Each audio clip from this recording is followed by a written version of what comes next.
Atención, amiguitos, hay que ver qué está pasando. Resulta que hay en la sala unos ruidos yo he escuchado. Con las luces apagadas hay que irnos acercando. Tenemos que sorprender a quien los está causando. Vamos todos con cuidado, uno es el que va ordenando. Pecho a tierra, mis valientes, porque ya estamos llegando. Se desplazan por el suelo, se les ve muy animados, con los ojos muy abiertos como si fueran soldados. Hemos llegado a la entrada, no sentimos ningún miedo.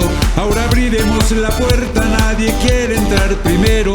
Cuando se encienda la luz, todos estén preparados. Sorprendamos al intruso para poder atraparlo. Al ataque todos juntos, oh sorpresa hemos llevado. Ha despertado la abuela, del sillón se ha levantado. Los ronquidos de la abuela con el gato se han mezclado, formando así unos sonidos que era lo que había escuchado.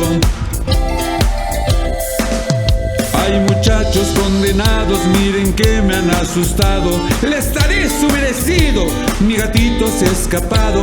Chamacos, ¿cómo se atreven? El sueño me han espantado. Es hora de ir a la cama a soñar que son soldados. Es hora de ir a la cama a soñar que son soldados.